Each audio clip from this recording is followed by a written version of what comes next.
Bon, buzz du moment, je sais si quand tu d'enflammer la toile.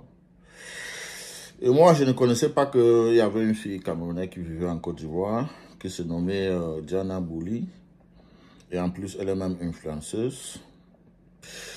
Bon, depuis quelques jours là, je ne fais que voir comment les Ivoiriens sont en train d'enflammer la toile avec Diana Bouli et ceci, cela. Donc.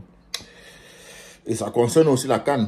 Bon, ce qui concerne la CAN, ça veut dire que ça concerne aussi l'État de la Côte d'Ivoire. Donc, il fallait que je fasse un tour chez mon cousin, Johnny Pacheco, pour vraiment comprendre l'histoire. Mais quand j'arrive chez Johnny Pacheco est tout en train de vibrer partout. Il vibre comme un téléphone, il verse ce vinaigre partout. Donc, moi, je n'ai rien compris. Je suis sorti de là, je suis allé sur Facebook, j'ai tapé le nom, Diana Bouli. C'est Diana Bouli. Je sais pas. Attends, est-ce que c'est son vrai nom? Parce que je ne connais aucune Camerounais qui a le genre de nom là, Diana Bouli. Bon, je frappe aussi sur ça pour voir ce qui se passe. Voilà, première image que je trouve. Donc, première image éclatante.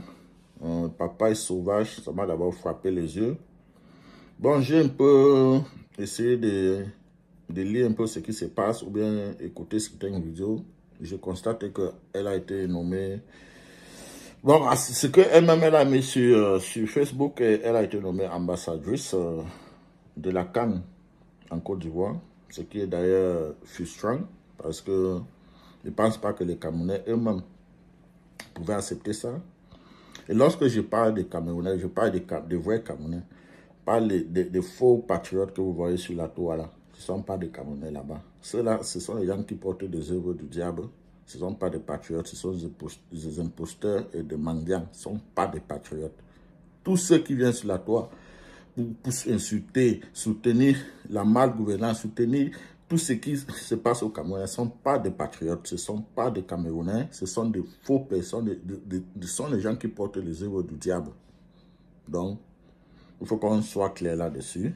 Soyons clairs là-dessus parce qu'il y a les vrais Camerounais. Il y a aussi les vrais Ivoiriens. Bon, ce n'est pas là le sujet. Bon, je tape un peu, je regarde. Je vois d'abord le papaye sauvage. Ça m'a d'abord frappé les yeux. Je me suis dit, si c'est moi qui organisais ces cannes, j'allais même la nommer ministre du sport. Parce qu'il y avait le papaye sauvage. Imaginez dans une chambre. C'est sûr que sa nomination là, c'est dans une chambre que l'on nommé. Peut-être dans une chambre de hôtel. Imagine maintenant le chef, le patron, que c'est lui qui s'occupe de tout, ou bien c'est le président de votre CAF. Imagine le type là avec déjà des papayes sauvages dans une chambre. Mais le type là va devenir fou. C'est pour ça que, au lieu de dire clairement que tu seras ambassadrice, tu vas représenter l'Afrique centrale.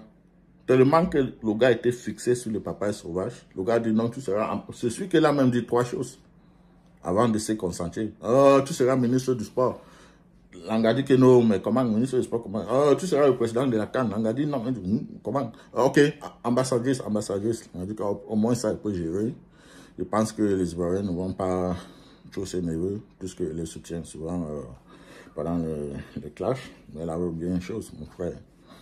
Clash de maintenant là, la façon que les Camerounais et les Ivoiriens se laissent sur la toile là. Imaginez que ça n'a même pas encore fait quelques semaines que les Camerounais se moquaient de la Côte d'Ivoire à cause de leur stade. À cause de leur stade d'où il y a eu une inondation. Les Camerounais se moquaient. Ça chauffait. Il y en a même certains Camerounais qui disaient qu'ils vont porter leur stade au Cameroun pour amener ça en Côte d'Ivoire pour jouer les matchs. Donc, tellement, et il veut se lever le lendemain, on dit que c'est une Camerounaise qui sera là. Donc, une Camerounaise qui va les représenter, qui va représenter tous les influenceurs ivoiriens. Non, même si c'est vous. Donc, c'est normal qu'ils versent les vinaigres partout sur la toile. Bon, j'allais verser les vinaigres aussi. C'est normal, mon frère. Des choses comme ça.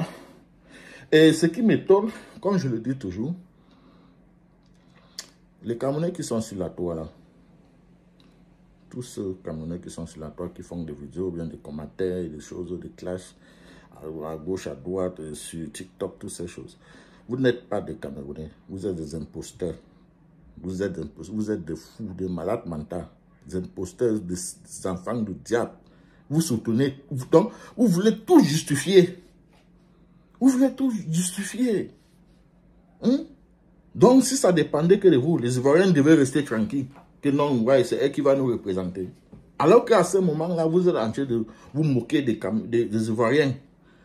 Qu'on a Francine Gano, on a ceci, cela, ils veulent se lever le lendemain. On dit que c'est encore une Camerounais qui va encore les représenter, qui va représenter tous les influenceurs comme s'ils n'avaient pas d'influenceurs. Et vous voulez encore justifier ça. Vous voyez comment, à tel point, vous êtes maudits? Je ne parle pas de tous les Camerounais, je parle de ceux qui sont sur la toile, là. Ceux qui laissent les commentaires, ceux qui font des vidéos, je parle que de vous. Vous n'êtes pas des patriotes. Je ne fais que le répéter. Vous n'êtes pas, vous voulez justifier des choses injustifiables. Regardez votre camp où vous avez votre camp que vous avez organisé. Vous êtes parti chercher les Djandjou qui sont déjà en retraite. Les Djandjou qu'on a déjà épuisés à Châteauroux jusqu'à Moti même. Que les cerveaux sont déjà renversés. Vous êtes parti chercher ça pour venir m'aider les gens qui sont venus pour regarder, pour regarder la CAN au Cameroun. Jusqu'à finalement, vous-même, vous êtes obligé de rapatrier tous ces Djandjou-là. Vous ne regardez pas ça. Au moins, il faut respecter les Ivoiriens. Il faut respecter. Regardez les choix. Regardez les choix. Comment ils ont fait les choix. Ils ont créé, ils ont regardé, ils ont étudié les dossiers de tout le monde. Mais elle a fait l'erreur parce qu'elle n'a pas été encadrée. Je pense que quand on est suivi par les milliers de personnes, il faut avoir des bons conseillers, des gens qui peuvent t'encadrer, un bon manager qui peut t'encadrer. Si elle avait un bon manager, elle n'allait pas faire cette erreur-là, d'aller mettre ces annonces-là sur les réseaux sociaux, puisqu'il y avait aussi les Libanais, et je pense beaucoup de gens. Pourquoi eux n'ont pas mis l'information sur les réseaux sociaux? Parce qu'ils savent. Ils savent que les Ivoiriens ne vont pas prendre ça comme ça facilement. Il faut rester calme. Mais je ne peux pas l'en vouloir. C'est une jeune fille. Elle n'a pas aussi demandé pour qu'on la nomme. Et après, elle-même, je pense qu'on a éclairé ça que bon, elle n'est pas ambassadrice de toute la CAN, de tous les influenceurs ivoiriens. Elle représente l'Afrique centrale. Bon, donc, de grâce, laissez notre papa sauvage tranquille, parce que vraiment, quand on la regarde même, mec, elle peut jouer un bon rôle dans Pondiguer, hein? Il peut être un bon Pondiguer, avec la face qui est encore un peu jeune là, avec ses lèvres, non, je m'arrête là.